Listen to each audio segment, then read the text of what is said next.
stood the seraphims, plural, seraphims. Each one had 6 wings, and with twain he covered his face, and with twain he covered his feet, and with twain he did fly. Now verse 3. And one cried unto another, that is, one seraphim to another seraphim, and said, Holy, holy, holy is the Lord of hosts. The whole earth is filled with his glory. And it is. You can go out at night and look up at the stars and you can see God's glory. You can read the miracles Jesus performed in the Bible. You can see his glory. And their business is to proclaim the glory of God and the holiness of God. So we have seraphims, and then we have cherubims. They are positioned beside the throne of God. And the cherubim are beside the throne. Now the seraphim are above the throne. The cherubim are beside the throne. So they form a protectorate umbrella over the throne of God. Psalm 80 and verse 1 says, Thou that dwellest between the cherubim, shine forth. Psalms 99 and verse 1, He that sitteth between the cherubim. Who is it that sits between the cherubim? The Lord God Almighty. Now they are God's guardians, as if he needed them. He doesn't, but that's what they're there for. And there's several things that the cherubim do guard. First, they guard the holy place in the tabernacle and in the temple.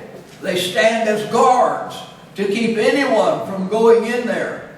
On the day that the high priest went into the holy place to sprinkle the blood upon the altar, the cherubim stood guard to make sure that no one else entered the holy place. Only the high priest could go in there, and only once every year. And they guarded the holy place, because it's a type of the holy place of heaven, which the cherubim guard. Then also, they allowed only the high priest to go in there. And thirdly, they guarded the tree of life. When Adam and Eve sinned, God drove them out of the garden. Then he sent the cherubim to stand before the tree of life to keep anyone from eating of that tree of life and die in an eternal state of death. Cherubim guarding. That's all that they do. And then they are represented. If you look at your bulletin, you'll have a picture. These are cherubim standing as representative symbols of the cherubim of heaven. And you'll notice what they're doing. They're looking down. What are they looking at? They're looking at the mercy seat on the Ark of the Covenant, where the blood was sprinkled. You say, well, why would they want to look at the blood on the mercy seat? Why would they be positioned looking down like that? Because Peter said, which things the angels desire to look into. What are they doing? They're looking down at the mercy seat where the blood is sprinkled. And they want to know about it. They're interested in it. They're listening to me this morning because they want to know more about the blood of atonement. And when God gave Moses the specifications to make the mercy seat on the Ark of the Covenant, he had him to put the 2 cherubim looking down upon the mercy seat. And Peter picks that thought up, and thinking of that very thing, says, which things the angels desire to look into. Now, angels are very active in the life of Christ. They announced him at his birth in Luke chapter 2 and verse 9.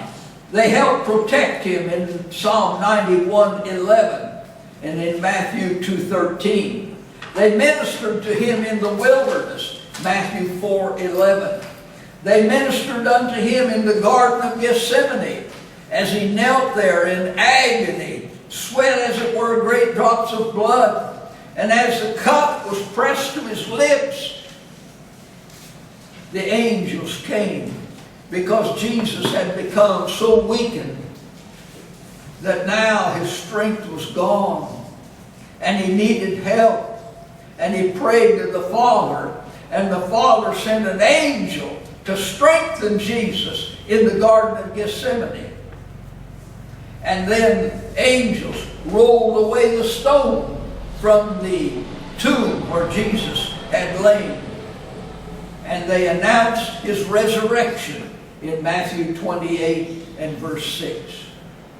Angels should not be worshipped. If you were to worship an angel, you would find yourself guilty of idolatry. It would be an idolatrous thing to worship an angel. And there were people in biblical times that worshipped angels. And God says, no, don't you do that. That's wrong. For instance, in Revelation chapter 22 and verse 8 and 9, I, John, saw these things and heard them. And when I had heard and seen, I fell down to worship before the feet of the angel which showed me these things. And that's the book of Revelation. Then saith he unto me, See thou do it not, for I am thy fellow servant. The angel said, don't you worship me. I'm your fellow servant. Don't you do it. And of thy brethren the prophets, and of them that keep the sayings of this book, worship God. So it's wrong to worship angels. They are our friends. They protect us. They watch over us. They help us in ways that we could never dream of. There have been many, many times in my life and in your life when you could have conceivably been killed, and yet miraculously you were delivered. Why was that? There was that guardian angel watching over you. Yesterday, day before yesterday, Nala and I in the car pulled up on the highway out here to enter the freeway and almost collided with another car. Came within an inch of hitting that speeding car. We would have both been killed. What kept us from the accident? The angels. Angels of God. They're our guardians. Let's consider the time of their origin. When did God create them? Job 38 gives us the answer. Then the Lord answered Job out of the whirlwind and said, Where wast thou when I laid the foundations of the earth? Declare if thou hast understanding. When the morning stars sang together and all the sons of God shouted for joy. These verses tell us that creation of angels was before the creation of the universe. So they've been around a long time. Angels never die.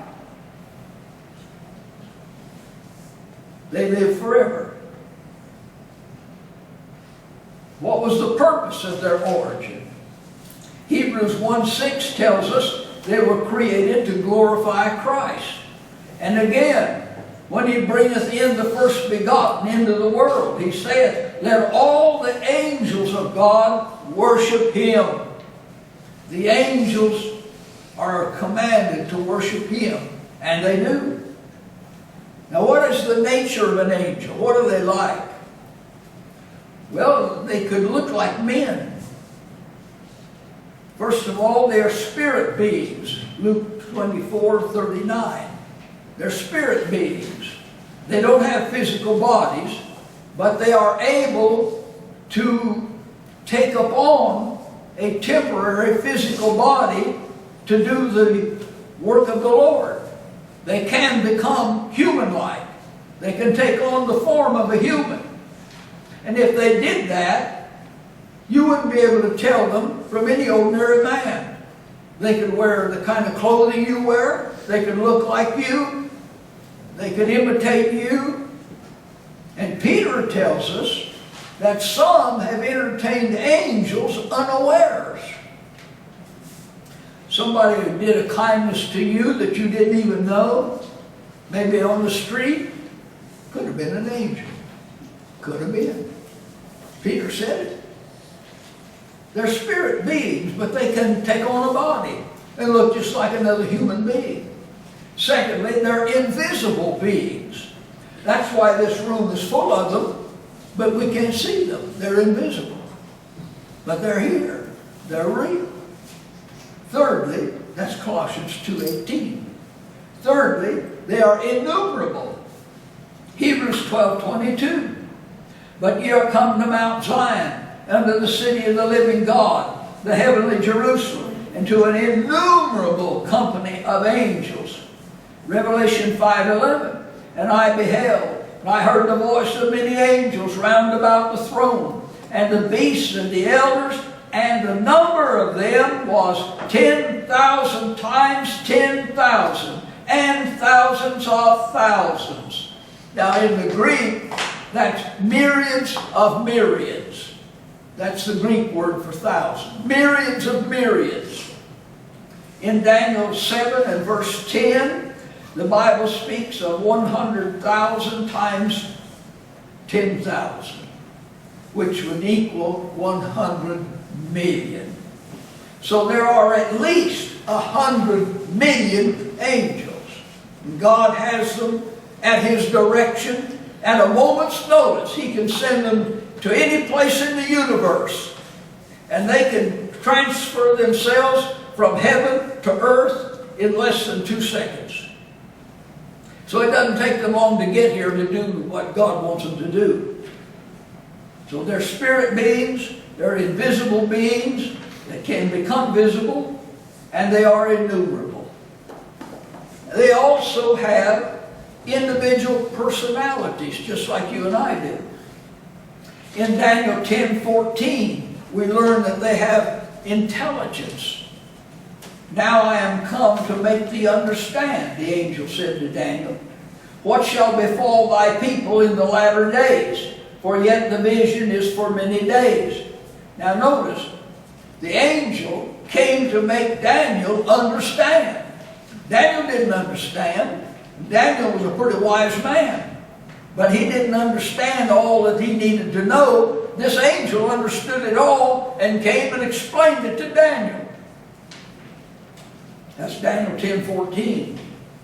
Then in Isaiah 14:12, we learn that they have a will. They have a will just like we do. They can obey God, they can disobey God. When Satan tried to take over God's throne and left heaven because God kicked him out of heaven, he drew with him multitudes. 1/3 of the angels followed Satan. And they were all cast out of heaven, down into the atmosphere, and some of them to the earth. 1/3 of the angels followed Lucifer, the devil, in their rebellion against God and His authority. So they have a will. They could choose whether they want to serve Satan or God, and 1/3 of them chose to follow Satan. And they do His will today. They do Satan's will. Those fallen angels do what we call demons do today. The demons are fallen angels. And Satan has 1/3 of those angels, and they go about spreading damnation and all kinds of unconscionable acts. They do horrible things. When you read of horrible crimes, those are demons behind those, the fallen angels. But God has the good angels too. Thank God for the good angels. Here's what God said to Lucifer when he fell. How thou art fallen from heaven, O Lucifer, son of the morning. How art thou cut down to the ground, thou didst weaken the nations? For thou hast said in thine heart, I will ascend into heaven. I will exalt my throne above the stars of God. I will sit also on the mount of the congregation in the sides of the north. I will ascend above the heights of the clouds. I will be like the Most High. God's answer is, yet thou shalt be brought down to hell, to the sides of the pit. I will, I will, I will. That was Satan's sin. He wanted his will. He wanted his authority. And that's the problem with a lot of people today. The first thing that happens when you're converted is that you submit your will to God. Amen. You will. Every person that's ever been saved has submitted his will to God to be saved. And God does the saving. But the sinner submits his will to God. And Satan would not submit to God. They also possess emotions and desires. You know, Peter said they desire to look into salvation. In Luke 15:10, Jesus said, likewise I say unto you, there is joy in the presence of the angels of God over one sinner that repenteth. When one sinner repents and comes to Christ, there's joy among the angels in heaven. They know about it. They look down. They see it. They rejoice.